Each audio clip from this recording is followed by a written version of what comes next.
પરીક્ષિત રાજા હસ્તિનાપુરના ચક્રવર્તી મહારાજા જેને સર્વસ્વનો ત્યાગ શા માટે કર્યો, ગંગાના કિનારે કેવી રીતે આવ્યા અને સુખદેવજીની સાથે જેનું મિલન કયા પ્રકારથી થયું, જેના પ્રશ્નના ઉત્તર સ્વરૂપે સુખજી આ કથા સંભળાવી રહ્યા છે. પરીક્ષિત મહારાજ જેને જીવન દરમિયાન એક જ વખત અપરાધ થયો અને અપરાધની જ્યારે જાણ થઈ ત્યારથી જેને જલનો પણ ત્યાગ કર્યો છે. સર્વસ્વ નહીં, સર્વસ્વની સાથે જલપાન પણ કર્યું.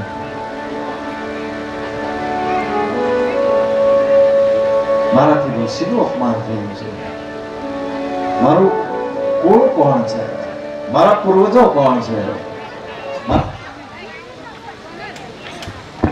હું તો દોષી છું, આપ તો બધા દયાળુ છો, મારાથી એક ઋષિનો અપરાધ થયો છે, માટે મને 7 દિવસમાં પરમાત્માની પ્રાપ્તિ થાય, મુક્તિ મળે એવી આપ મારા પર કૃપા કરો. પરીક્ષિત પોતાનું પાપ જાહેર કરે છે કે હું તો મારામાં તો આવો દોષ રહેલો છે.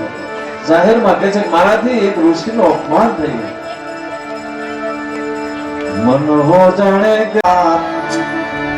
મન સમજાવી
Shiva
મુનિઓની સામે હાથ જોડીને કહે છે, હું તો અપરાધી છું, મારા પર ક્ષમા કરો, મને કોઈ રસ્તો બતાવો.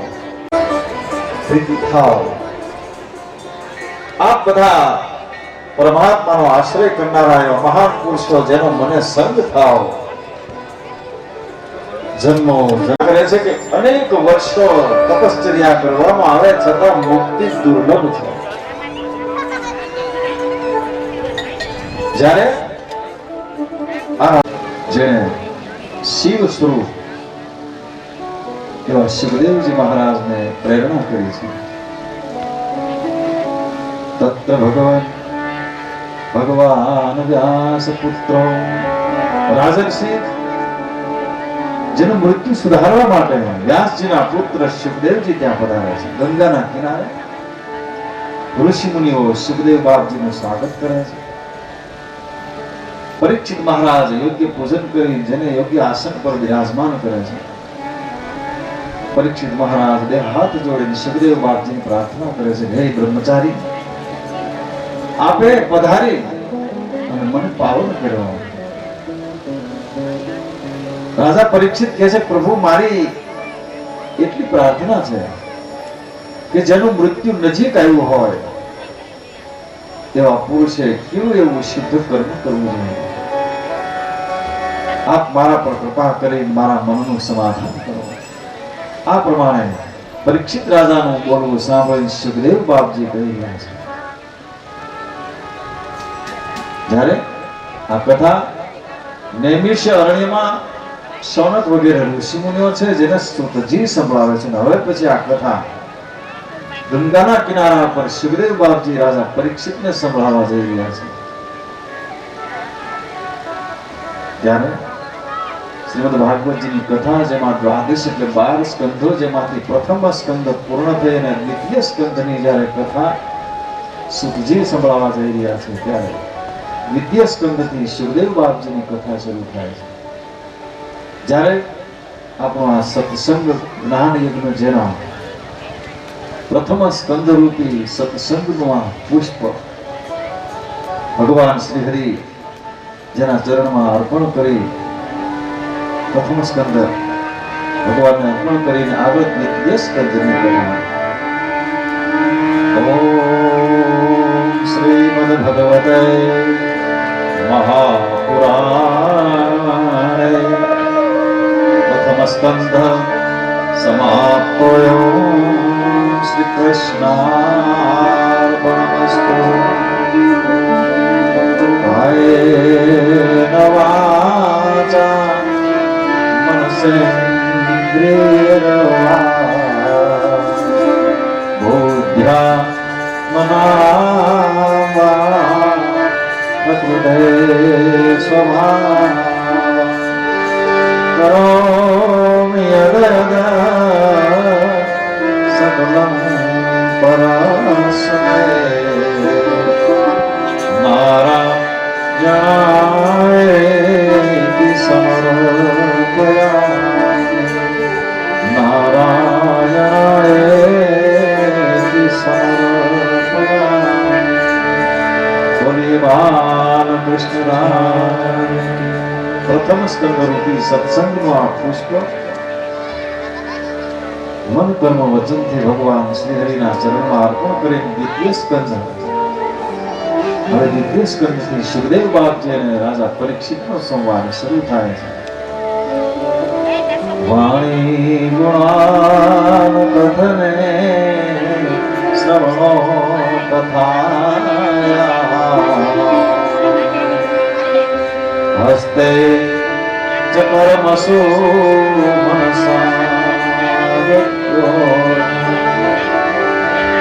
સ્મૃત્યા શિરસ્તવ નિવાસ જગ પ્રણામે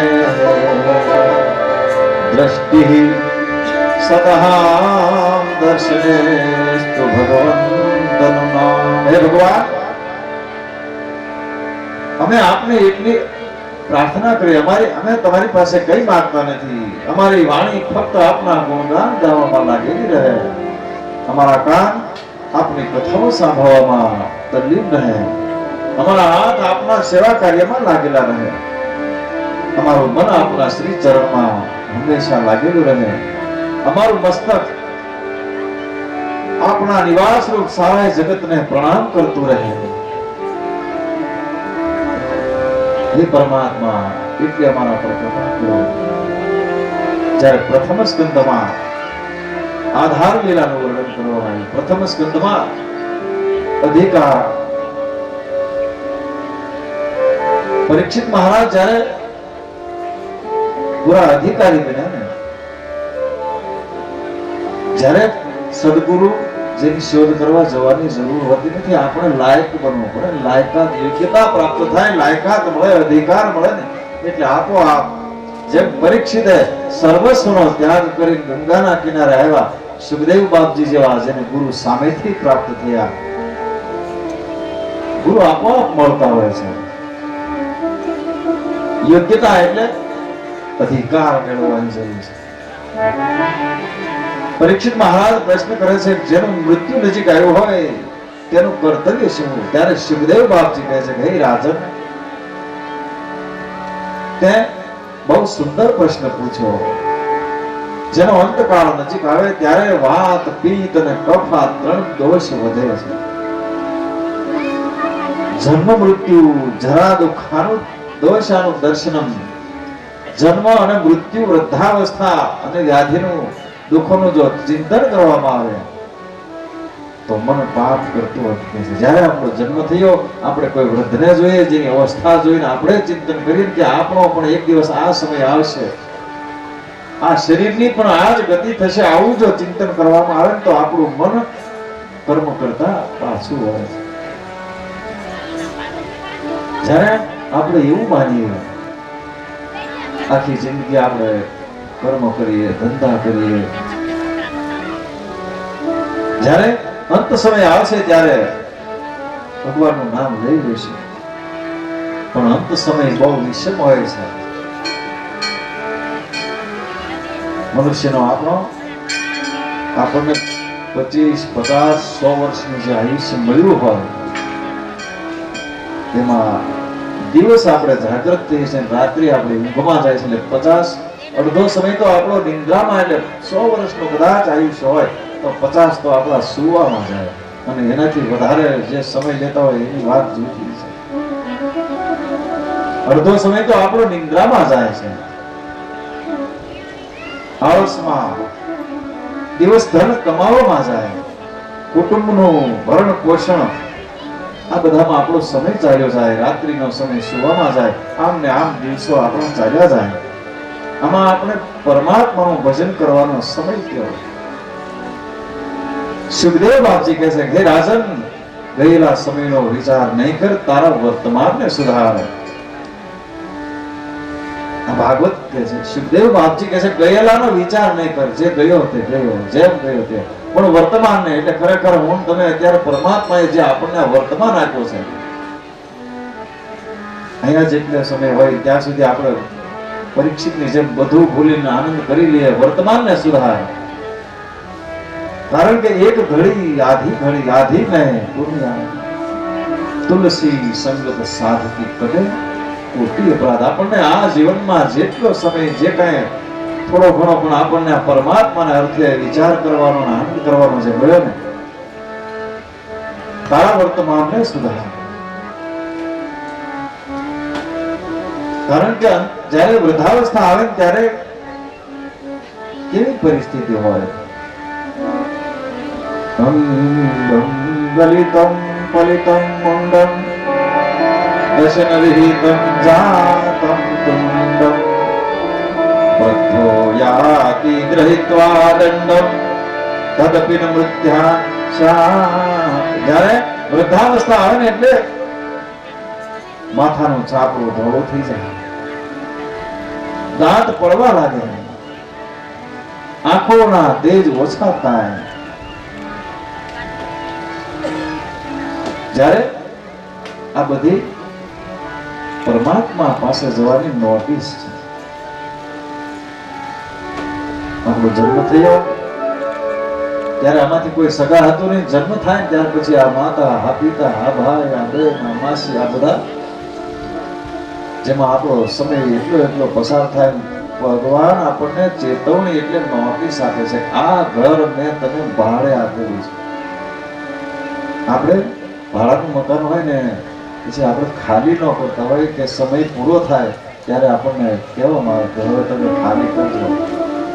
કદાચ માથા ભારે આપણો હોય ખાલી ન કરીએ તો પેલા લોકો લાઈટ વાળાને ના પાડી દે, તમે મારા ઘરનું કનેક્શન કપાવી નાખો એટલે લાઈટ બંધ કરી દે. એક પછી એક આવું કરવું પડે, ભાઈ આને ખાલી કરાવો ગમે ત્યાં. એમ આંખના તેજ ઓછા થાય, લાઈટનું કનેક્શન કપાવા લાગે, કાને સંભળાવવાનું ઓછું થાય. આ બધું તો એના હાથમાં છે ને, એટલે એક પછી એક પાવર લેવા મળે. માથાના વાળ છાપું ધોળું થઈ જાય કે હવે તમારે જવાનું છે, છતાંય આપણે જો ખ્યાલ આવે કે હવે આપણે ખરેખર ઉત્તર તરફ ઉત્તરાવસ્થામાં જવાની જરૂર છે. જ્યારે દાંત પડવા લાગે, જેનો આધાર છે આ શરીરને સાચવવાનો મુખ્ય આધાર આપ્યા છે પાછળથી, પણ લઈ લે છે પહેલા.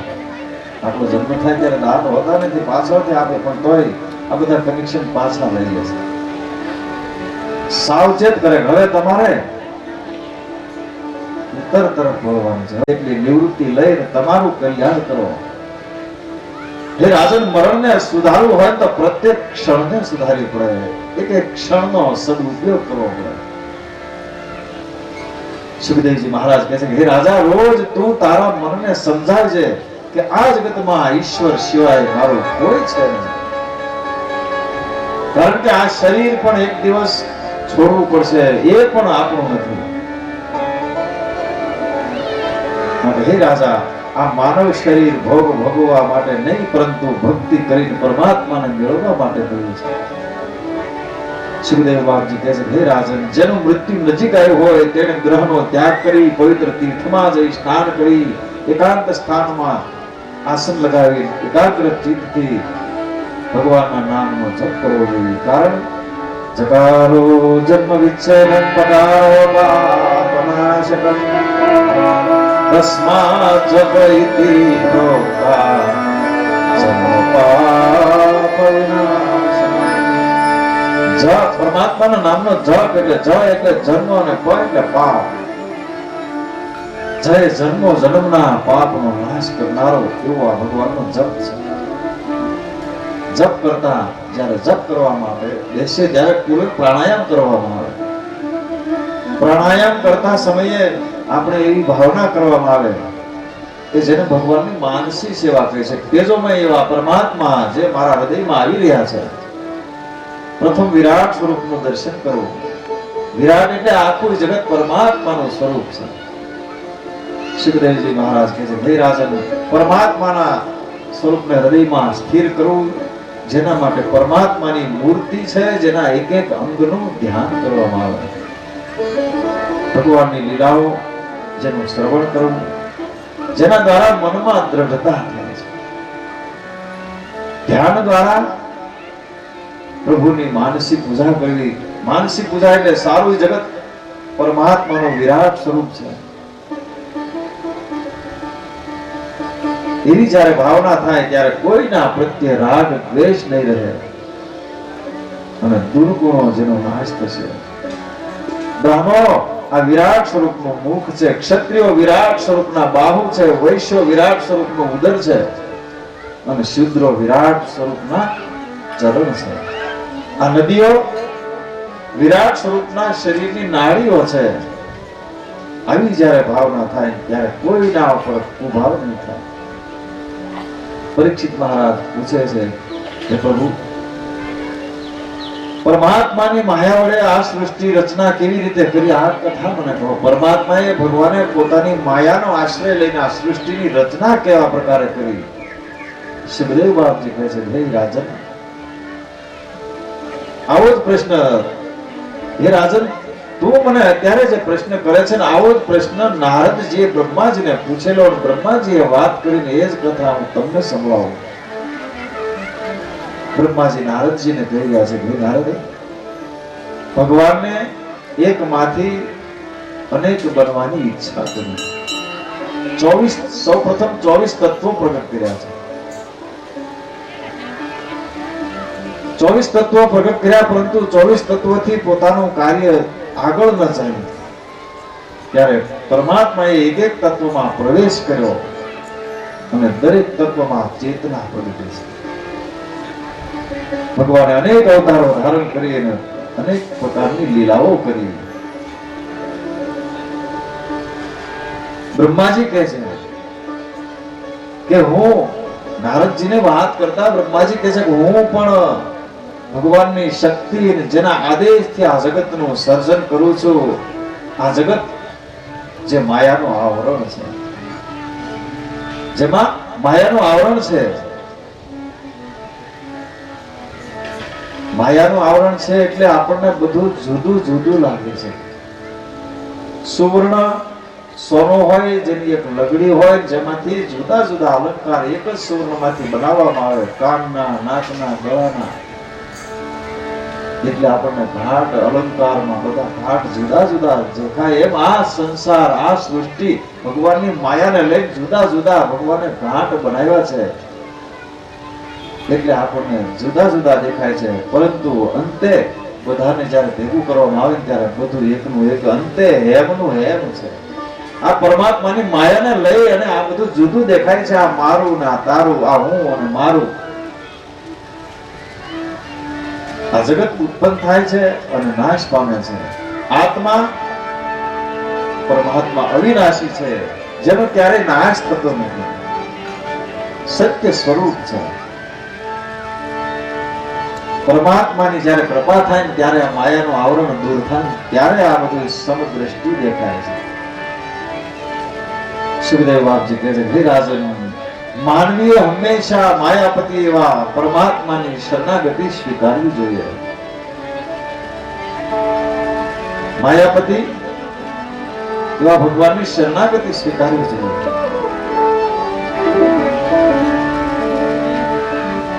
આ પ્રમાણે સુખદેવજી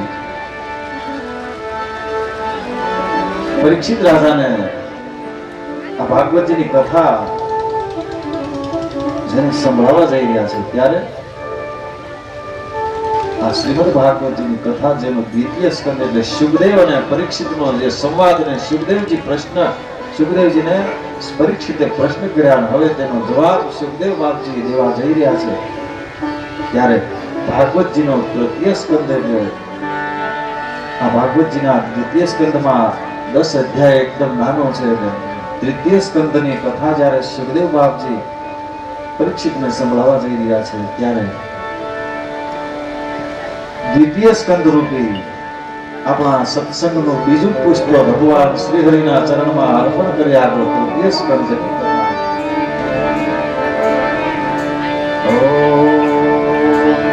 ભગવતે મહાપુરાણે દ્વિતીય સ્કંધ સમાપ્તોયમ.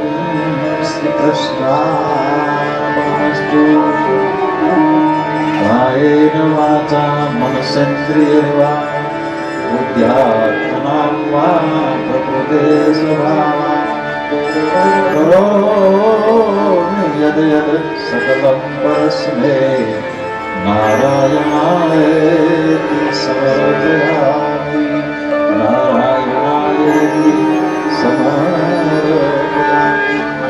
બોલી બાલકૃષ્ણના.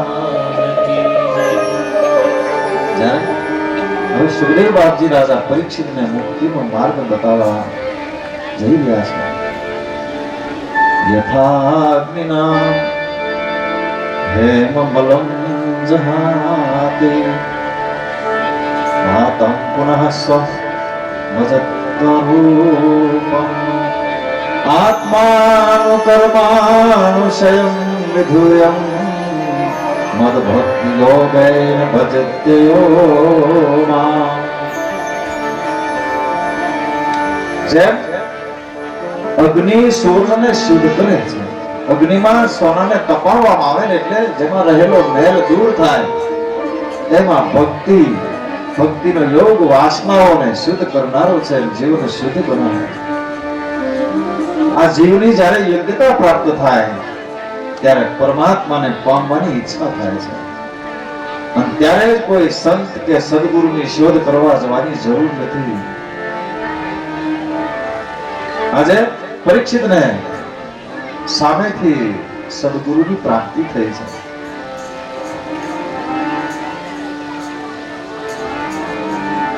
જ્યારે આ શ્રીમદ ભાગવતજીની કથા જેમાં સુખદેવજી છે જે પરીક્ષિત રાજાને કથા કહે છે, જેમાં કોની કથા કહે છે? પરમાત્માના પ્યારા જિજ્ઞાસુઓ અને મહાત્માઓના ચરિત્રના અમૃત પ્રવાહ ભરેલો છે. દ્વિતીય સ્કંદથી સુખદેવજી અને પરીક્ષિત રાજાના સંવાદની કથા શરૂ થાય ત્યારે તૃતીય સ્કંદમાં હવે મૈત્રેય મુનિ અને વિદુરજીનો સંવાદ શરૂ થાય છે. આ કથા પ્રથમ નૈમિષારણ્યમાં શૌનક ઋષિ કહે છે, બીજી બાજુ ગંગાના કિનારે પરીક્ષિત અને સુખદેવ બાપજી, હવે ત્રીજી જગ્યાએ આ કથા શરૂ થાય એટલે મૈત્રેય મુનિ અને વિદુરજીનો સંવાદ શરૂ થાય. સુખદેવજી મહારાજ કહે છે, હે રાજન, અત્યારે તમે જેવા પ્રશ્ન મને પૂછો છો આવા જ પ્રશ્ન વિદુરજી મૈત્રેય મુનિને પૂછતા હતા. સુખદેવજી વિદુરજીનું નામ લે છે, ત્યાં વિદુરજીનું વર્ણન કહે છે, પરીક્ષિતને સમજાવે છે કેવા વિદુર હતા.